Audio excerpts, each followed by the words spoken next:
Hey guys, it's Chris, and welcome to Toned and Toneful, the self-actualization video podcast, episode number 67, Why Letting Go Brings Clear Connection. So in this week's episode, guys, I want to talk about how when we let go and we can somehow not hold on to the things that we care about so tightly, we can actually see them clearer. Many times, the things that are important in our life, we hold close, and this is natural. And it's very understandable why someone would hold on to something so tight, especially when we have a deep passion for it and we care for it. But throughout time, you'll start to learn that the things that we keep the closest are sometimes the things that hurt us the most and we're blinded by the most. And this is something that seems paradoxical. How could something that I care about so much that I hold close to my heart and show passion to be something that kind of blinds me? Something that brings about a situation where I can't see the real reality from a perspective that matters and that can help me even grow. And that's why the clarity of your connection sometimes is brought to us by even letting go a little bit. You know, just like something that we're holding so tightly in our hand, you catch a bird and the bird is cute. Or you catch a little lizard when you're out when you're a kid and you're holding that lizard in your hand. You know, holding that lizard too tight, the lizard can't live, the bird can't live. But if we're to let go, we're able to see that it could choose to stay or it could choose to go, but the clarity of the connection becomes more true. And in many ways in our life, this is something that shows up in a lot of different ways I notice with people. In relationships, in passion projects, in the friendships and connections that they've made. People hold things so close to them, not understanding that sometimes letting them be a bit freer, letting them be further away brings a perspective that sometimes could teach us so much more and bring a clarity and also a somewhat really beautiful lesson to us that we could relax and we could learn to be appreciative of the situation that we're in. I was starting to notice this week how much I've been holding on to things that I really care about. I've been noticing that the more that I've been passionate about certain either pieces of music that I've written and also things that I've collected or things that I have, things that I consider treasures, I've been holding on so tight that I haven't been able to see, the tree from the forest, so to speak.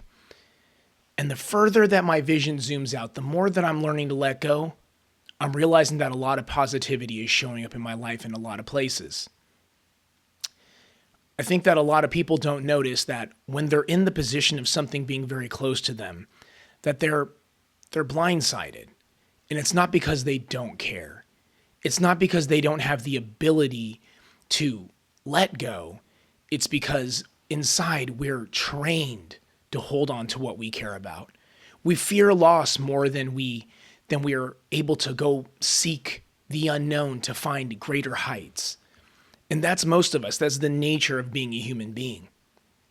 But if somehow you could learn that letting go would actually bring more clarity, would you do it? Would you take the chance? So in this week's episode, I want to cover the ideas of maybe a couple little things that you could do to learn that letting go could bring more clarity. Number one, being very passionate about something doesn't bring clarity to ourselves. I know a lot of friends who are amazing musicians and amazing artists, but because the art that they hold so dear to themselves, they can't see that they're actually really talented. Most of the friends who I have that are this way actually tend to talk down about themselves and talk down about the art that they create. But this is a very interesting situation. You see someone who's so talented, someone who has so much,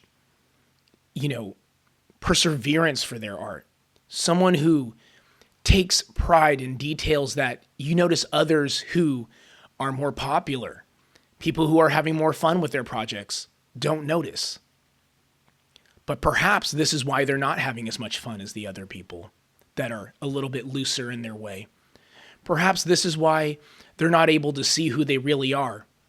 Because when we look at our reflection this close in the mirror, we can't see who we are versus being able to take a step back and realize our traits. This is something that I find incredibly interesting, as the closer that we get to something, we're actually distorted more in our ability to understand. I know guitar players who are, fanatic about every little detail about the guitar, the fretboard size, the dynamics of the string size to the tuning that they're using, what that means to the amp and what that means for the pickups. And as you can see where I'm going in this line of thinking, there's so many details that they're trying to line up that sometimes they're not able to actually see this is why something does or doesn't sound good. They're too close to it. Maybe they can't see that what they're working on doesn't require this level of detail at the moment, that what they should be doing is creating. And that level of closeness to something can really distort the way that we feel about something. And that same thing actually goes to a lot of the art that's created, listening to your art, your piece of music 400 times, taking time to look over the last paintbrush stroke that you've done 100 times and saying, is this really the artwork I want to make? Or even mulling over a conversation that you had with a friend and thinking, did I say this right? Was that really what I wanted to say? Do they hate me now because I phrased this comment that way, even though it was meant for good? How can you see that what you were doing was meant for good if you're looking that closely? So if we can learn to let go of detail to that extent and learn to back up from things that we're passionate about in that way, we'll be able to find what we were looking for, because then we can see the details when we step back a little further. Sometimes all it takes is a little patience, a little distance. Sometimes the silence or the blindness to it, just by not looking, can bring us so much more clarity. Number two, a lot of people seem to squeeze things to an extent that there is no ability for connection. In relationships, friendships, and things that they're trying to build, they're so close and they're holding on so tightly, you're not able to allow the people in your life or the situations in your life to grow. If you put a seed in your hand and you wanted it to grow, it wouldn't grow, right? You get the point. We wouldn't be able to move forward if the people in our lives gripped us so tightly. Like helicopter parents. We've all met parents who don't let their kids do anything. We've had friends who weren't allowed to go out. And it was really hard to build a connection with them because their inability to actually be there, their inability for their parents to be away from them. And this could be similar for people in relationships. As soon as they're in a relationship, they need to be around their significant other all the time. In their own mind, they're thinking, I'm choosing this. This is my level of caring. I choose to be around my significant other. I choose to be around my family to this extent because I love and care. And they're not wrong. They actually do love and care. But they can't see that the root of that love and the root of that care is actually coming from a place of insecurity. It's coming from a place that they're not sure that if they were to fully let go, that they would find freedom, that they would find the ability to clearly connect with what they're trying to connect with, that person, that relationship, that child, that band member, that you would actually be able to have an inviting relationship.